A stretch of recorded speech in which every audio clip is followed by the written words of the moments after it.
Ebonyi State has transformed almost comprehensively. Almost comprehensively. We're getting there. But the transformation has been quite astonishing. The governor, Engineer David Mwezumahi, has performed a miraculous feat of not just giving Ebonyi people a state capital worthy of the name, as everybody now recognizes, or transforming agriculture, or transforming health service delivery, or instigating unprecedented youth and women empowerment programs.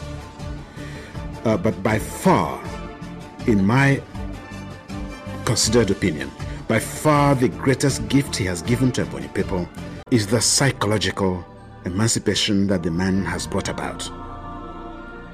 And what do I mean by that?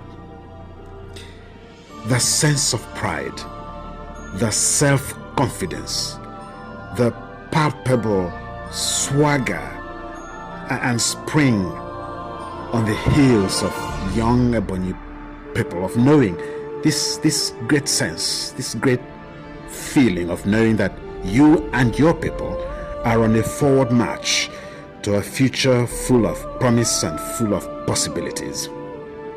You know, the negative complexes that dominated the psyche of the average Ebonyi man or woman, and I know exactly what I'm talking about.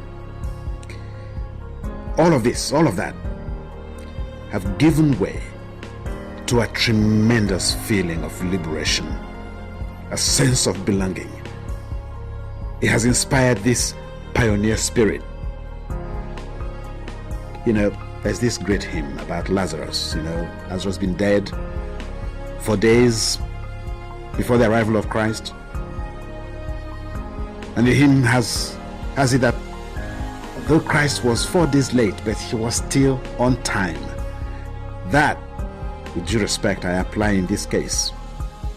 Mahi may have been 16 years late in assuming gubernatorial power in Ebonyi State, in becoming the transformational figure that he has become, but he's still very much on time. 16 years late, but still on time. Well, what can I say? The man has been a revelation to Ebonyi specifically, and I believe to Nigeria generally. We are lucky, indeed we are very lucky to have him here. We are very proud to have him doing the stuff he's doing here. Long may it continue. A comprehensive distillation of the extraordinary revolution that has been enacted in Ebonyi State by His Excellency Engineer Dr. David Mwezumahi would be quite impossible within the constraints of a mini documentary of this nature. But the purpose here is not necessarily a tour de force of 2 years of radical transformation of a rural state into a modern, vibrant, sparkling, immaculate city on the hill. Rather, it is to take a bird's eye view of a state called Ebonyi that is today a dramatic departure from what it used to be. The pictures that will unfold here are crystal clear evidence of a state that is indubitably on the rise. At the end of his first 100 days in office, the governor of Ebonyi State set the following targets for himself, insisting that they must be met by the end of his first term in office. The mobilization of a healthy sum of 8 billion naira to confront the state of emergency His Excellency had declared in the area of education, to raise the standard of primary health care in the state, to rebuild the 13 general hospitals in each of the 13 local government areas, and offer effective support to private medical programs, to build over 100 kilometers of roads within the metropolis of Abakaliki, as well as complete the installation of streetlights and reticulate water to every home and public and private institutions within the capital, to build a minimum of 15 kilometers of asphalted road in each local government area, to construct over 50 kilometers of federal roads within the state so as to facilitate the effective exploitation of natural resources and the evacuation of agricultural produce, to aggressively pursue the real target of supplying 10% of the rice requirement in Nigeria, to sanitize the capital city and cleanse the entire state and drive towards the ambition of making it the cleanest state in the republic, to set up an impregnable security apparatus and preserve life and property, to pursue the dream of training 1,000 youths in various vocations that will adequately equip them to become both self-employed and employers of labor, to create a minimum of 1,500 jobs in the state, to pay adequate attention to the plight of women, especially widows, children, and the aged, to enhance the welfare of our civil servants through improvements in their salaries and allowances, and reposition the workforce and engender better prospects for the dedicated and hardworking men and women who are not merely skivers and scroungers of the system, to encourage creativity and imaginative administration in our local government system and development centers, to escalate the fight against corruption and raise the buffers against financial recklessness and leakages.